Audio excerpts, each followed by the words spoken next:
Buenos días a todos los presentes. El día de hoy les vamos a presentar la sentencia sobre el caso Teleamazonas, quienes sustentamos la misma: Henry Vélez, Cristian Orellana, Bolívar Espinosa, Dani Damián y Francisco Barrera. A continuación, el resumen del caso. El día 22 de mayo del año 2009, la televisora nacional Teleamazonas emitió un comunicado que posteriormente fue identificado por la Superintendencia de Telecomunicaciones como un supuesto rumor. Dentro de esta novedad se expresaba: la exploración de gas en la isla Puna preocupa a sus habitantes. ¿Por qué razón? Pues más del 60% vive de la pesca y se supone quedarían sin el sustento económico y sus trabajos respectivos.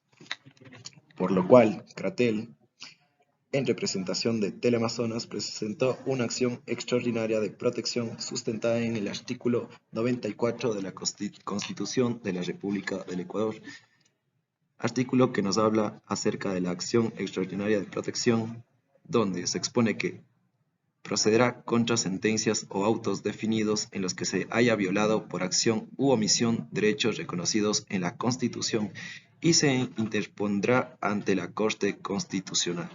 También se aceptó esta misma acción interpuesta por el ingeniero Fabián Jaramillo Palacios, en ese entonces superintendente de Telecomunicaciones, dejando así sin efecto la sentencia dictada por la primera sala especializada de lo penal de la Corte Provincial de Justicia, y en dictamen, en resumen también, se dictó que se pague la correspondiente indemnización.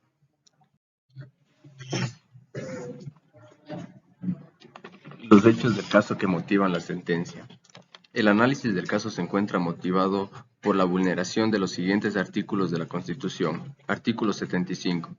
Toda persona tiene derecho al acceso gratuito a la justicia y a la tutela efectiva, imparcial y expedita de sus derechos e intereses. Artículo 76. En todo proceso en el que se determinen derechos y obligaciones de cualquier orden, se asegura el derecho al debido proceso, que incluirá: corresponde a toda autoridad administrativa o judicial garantizar el cumplimiento de las normas y los derechos de las partes. Artículos 82. El derecho a la seguridad jurídica se fundamenta en el respeto a la Constitución y en él existen las normas jurídicas previas, claras, públicas y aplicadas por las autoridades competentes. Artículo 428. Cuando una jueza o juez de oficio o a petición de parte considere que una norma jurídica es contraria a la Constitución o a los instrumentos internacionales de derechos humanos que establezcan derechos más favorables que los reconocidos en la Constitución, suspenderá la tramitación de la causa y remitirá en consulta el expediente a la Corte Constitucional.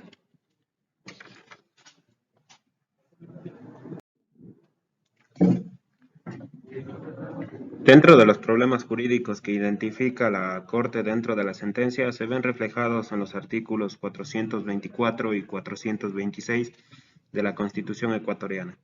El primer artículo mencionado nos habla principalmente de la jerarquía con la que cuenta la Constitución, seguido del artículo 426 anteriormente mencionado, que nos habla sobre la aplicación y cumplimiento inmediato de la Constitución, aplicándola como norma suprema de carácter obligatorio. Gracias a lo estipulado en estos artículos, podemos identificar una existencia clara de procedimientos contrarios a los constitucionales.